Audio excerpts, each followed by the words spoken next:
भक्तन के प्राण बिहारी जी के चरणों में लीन हो गए थे।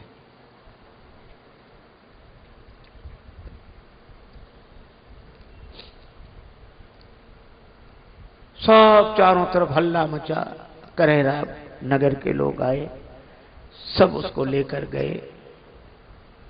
वहां एक नदी है करेरा में, महुअर या कोई महुअर नदी, उस नदी के किनारे उसका दाह संस्कार हुआ, वहीं उसकी समाधि बनी। महंत श्री रज्जवदास जी जब तक उस मंदिर में रहे, नियम था भगवान की आरती करने के बाद छत पर चले जाते और छत पर उस समाधि दिखाई देती थी, छत पर से उस समाधि की आरती उतारते थे। आज भी वो करेरा गांव है, आज भी बिहारी जी का मंदिर है, बगल में वो खंडहर है। लेकिन भगवान की लीला ऐसे ही भक्तों के साथ होती है। निर्मल मन जन सो मोहि पावा, वह और कुछ नहीं बनी, साधु नहीं बनी, स्वामी जी नहीं बनी, महात्मा नहीं बनी,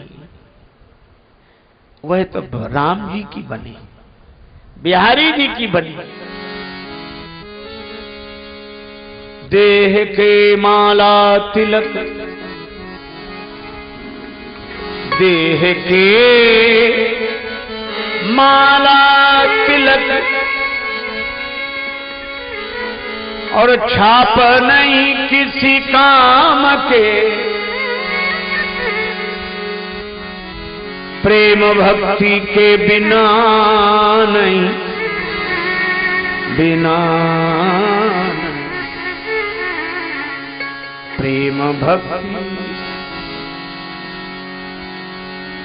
प्रेम भक्ति के बिना नहीं नाथ के मन भाएगा, सोई परम पद पाएगा, सोई परम पद पाएगा, सोई परम पद पाएगा, सोई परम पद पाएगा।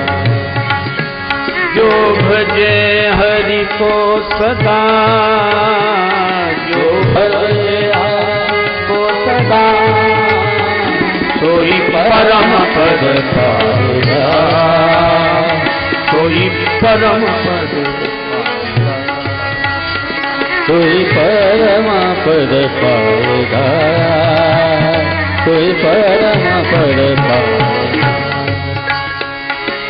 परम पद पाएगा, सोई परम पद पाएगा।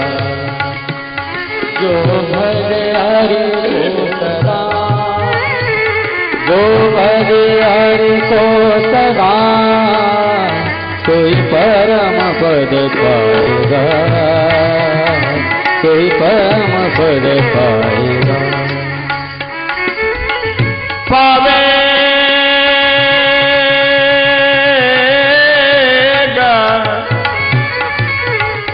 पावेगा, पावेगा, कोई परम पद पाएगा, कोई परम पद पाएगा, कोई परम पद पाएगा, कोई परम पद पाएगा।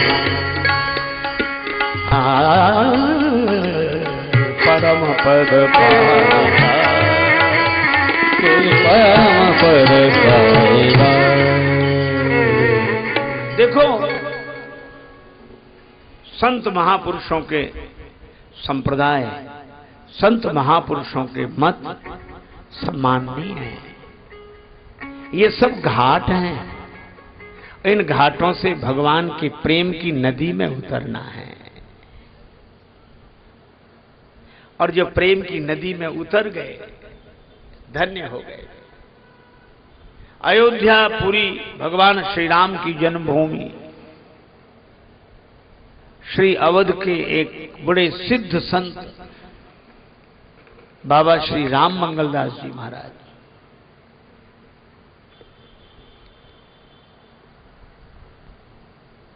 वो बोलते थे उपासना, कहते हम तो साधु हैं, उपासना करते हैं।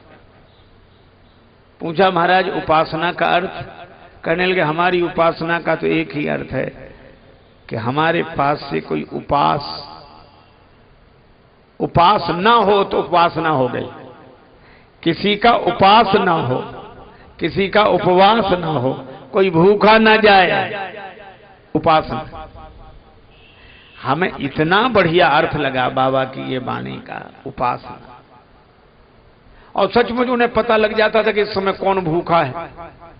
कहते रिक्शे पर सामान रखो, चलो अभी इसी समय चलो, सरजू जी किनारे एक आदमी भूखा है, उसको खिला कर लौट। ऐसे सिद्ध पुरुष कहते हैं, मैंने अपनी आंखों से देखा मिथिला की एक मैया, मिथिला की, जिसके पास 2 धोती, 1 लोटा और रामचरितमानस की पोथी, इतना ही सामान था। और एक ही काम था रामचरितमानस का पाठ करना बस। जहां जाती नवान पारायण पाठ करती, कनक भवन में भी पाठ किया, वहां भी पाठ।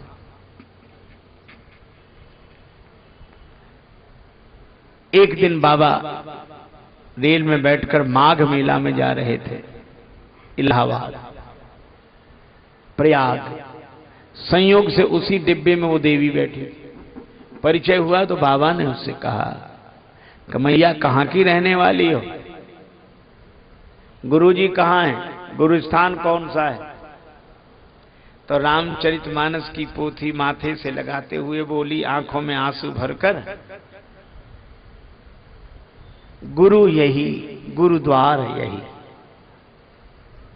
रामचरितमानस के लिए कहती, गुरु यही गुरुद्वार, इन्हीं की सेवा में मन लाऊं, और जहां जहां जाऊं तहां तुलसी कृत रामायण ही गाऊं। यही हमारे गुरु है, यही हमारा गुरुद्वारा है, रामायण ही गाती। तीर्थों में करी पाठ प्रेम से परिपरि पाए मनाऊं, और इष्ट यही इस पोथी में ही दर्शन प्रभु के पाऊं। यही हमारे इष्ट देव। बाबा सजल लोचन हो गए उसका भाव देखकर। सोचा प्रयाग में तो चल ही रहे हैं। प्रयाग स्टेशन आया, वो देवी उतरी, बाबा उतरते तब तक वो आगे चली गई और पहले पहुंच गई।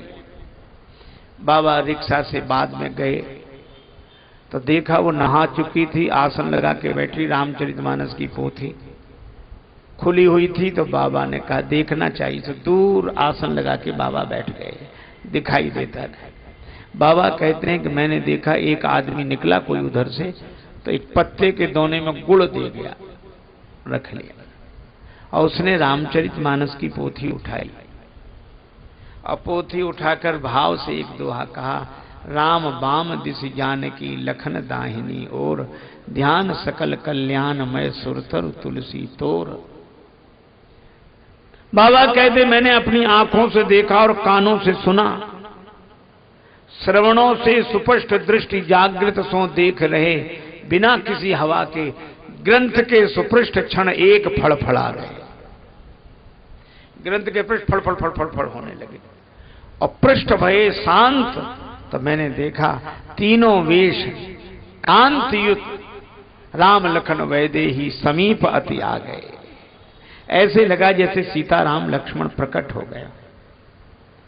और वो भाग्यशाली माता वो पत्ते का दोना जिस मूर्ति के सामने करती, उसी का सिर झुकते देखा। धन्य है विनीत बा वृद्धा को भक्ति भाव जाके, करणसों प्रसादहु प्रभु पा गए। और करिके प्रणाम मात दीनों मही में टेक, एक साथ ग्रंथ में स्वरूप सब समा गए। वही रामायण है, वही रामचरितमानस है जिसका हम पाठ करते हैं, तुम पाठ करते हो। असल में हम लोग पाठ करते हैं, पाठ करने वालों का पाठ करते हैं। पाठ जा जैसे रामलीला होती ना, कहते कौन सा पाठ मिला है, पाठ करते हैं, भीतर से उसका कोई संचार नहीं तो पाठ। हम लोग भी पाठ करते माने पाठ करते हैं। बक्ता बन बन के सृजे कितनों ने धन धाम, पर ऐसे प्रेमिन को मिलत रामायण में राम। कितनी व्याख्याएं, कितनी टीकाओं, कितनी टिप्पणी, और इधर से और उधर से, और ये भगवान ऐसे नहीं मिलते। सरलता से कोई रामचरितमानस को अपना सब कुछ मान ले, उसके लिए भगवान प्रकट हो जाते हैं। हम और कुछ जानते नहीं, रामचरितमानस ही जानते हैं। ये घटनाएं हैं। कहां तक सुनाऊं मैं भक्त गाथाएं आपको। श्री अवध में कनक भवन स्थान है, टीकमगढ़ महाराज की ओर से व्यवस्था होती है। ये मध्य प्रदेश में है, टीकमगढ़ बुंदेलखंड का क्षेत्र है। कनक भवन दरवाजे पड़े रहो, कनक भवन दरवाजे पड़े रहो, जहाँ सिया राम जी विराजे पड़े रहो, जहाँ सिया राम जी विराजे पड़े रहो। कनक भवन दरवाजे पड़े रहो, जहाँ सिया राम जी विराजे पड़े रहो। अवध बिहारी सिंहासन सोहे, संग श्री जनक लली मन मोहे, अनुपम शोभा साजे बड़े, अति अनुपम छवि छाजे पड़े रहो। कनक भवन दरवाजे पड़े रहो, कनक भवन दरवाजे पड़े रहो।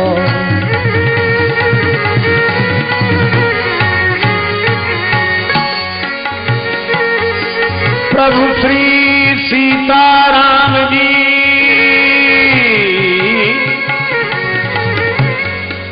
काटो कठिन कलेश, कनक भवन के द्वार पे पर्यो दीन राजेश। कनक भवन दरवाजे पड़े रहो, कनक भवन दरवाजे पड़े रहो, जहाँ सिया राम जी विराजे पड़े रहो, जहाँ सिया राम जी विराजे पड़े रहो, पड़े रहो, पड़े रहो, पड़े रहो, पड़े रहो, पड़े रहो, पड़े रहो, पड़े रहो, पड़े रहो, पड़े रहो, पड़े रहो, पड़े रहो, पड़े रहो, पड़े रहो। उस कनक भवन में जब हम श्री कनक भवन बिहारी बिहारिणी जी का दर्शन करके परिक्रमा करके आते हैं, तो एक पुस्तकालय है। वहाँ एक पुस्तक, कई पुस्तकें मिलती हैं, पर एक पुस्तक मुझे बहुत प्रिय है, मैंने ली वहाँ। आप लोग भी कभी अवसर लगे तो पढ़ना। उस पुस्तक का नाम है कनक भवन महिमा। उस कनक भवन महिमा में एक कथा है।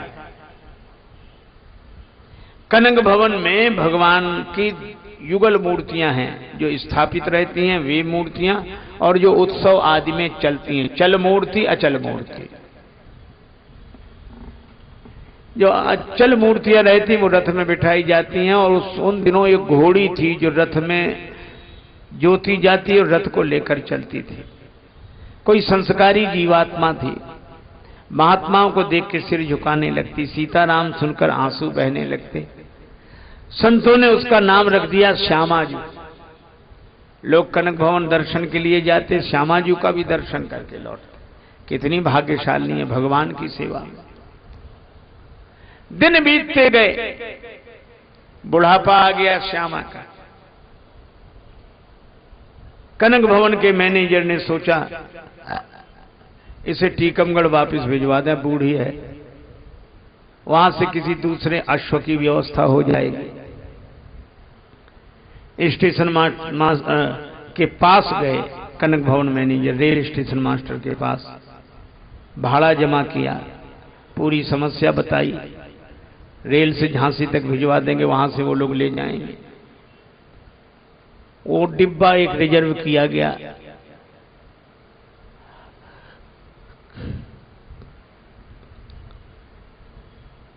निश्चित हो गया परसों भेज दें। कनक भवन मैनेजर लौट के आए, सभी को समाचार दिया, पर पता नहीं घोड़ी को कैसे पता लग गया कि मुझे अयोध्या से दूर किया जा रहा है। अब तो उसके आंखों से आंसू बहते थे, आंखों से बहती थी अविरल केवल आंसू धारा। 3 दिवस पहले से त्यागा दाना पानी चारा, आंखों से बहती थी अविरल केवल आंसू धारा। श्यामा कहे रघुनाथ सुनो, श्यामा कहे रघुनाथ सुनो, करी सेवा बसी तुम्हारी रजधानी। वृद्ध भई यही ते सबने बस औध छुड़ाए बे की हट ठानी। अब बात सुनी जबते तबते हरि सूखत ना अखियान को पानी। और धाम में देह राजेश छुटे, करुणा करियो प्रभु सारंग पानी। नाथ धाम से जुड़ा जो नाता वह न कभी भी टूटे। एक लालसा यही दयामय देह अवध में छूटे।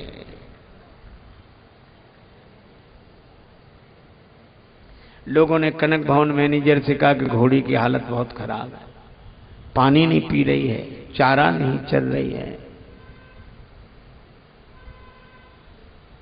कनक भवन के मैनेजर ने कहा कि भावना में बहकर कर्तव्य की उपेक्षा नहीं करनी चाहिए, वो समझ जाएगी घोड़ी। पर उसकी और जर्जर दशा होती गई। धीरे धीरे वो समय आया, तीसरा दिन सेवक उसको लेकर चले, बांध कर खींचा। और जब सेवक खींच रहे थे, आहा, सेवक ले बरबस चले श्यामा भई अति दीन। और मनो निकारत नीर ते मीन शिकारी मीन। जैसे कोई मछली को जल से अलग कर रहा। मन से भई उदास अति तन से भई कमजोर। आंसुआ भरी भरी देखती कनक भवन की ओर। लोगों के मुख से निकला, ठीक ही लिखा है रामचरितमानस में, जास वियोग विकल पशु ऐसे, प्रजा मातु पितु जीव ही कैसे।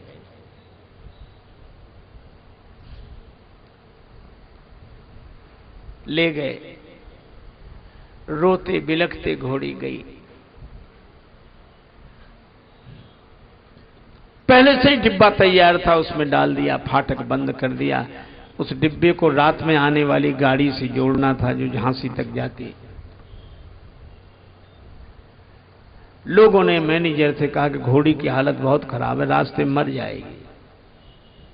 अब कनक भवन मैनेजर को भी दुख हुआ कि हम नहीं जानते थे कि बात यहां तक पहुंचेगी।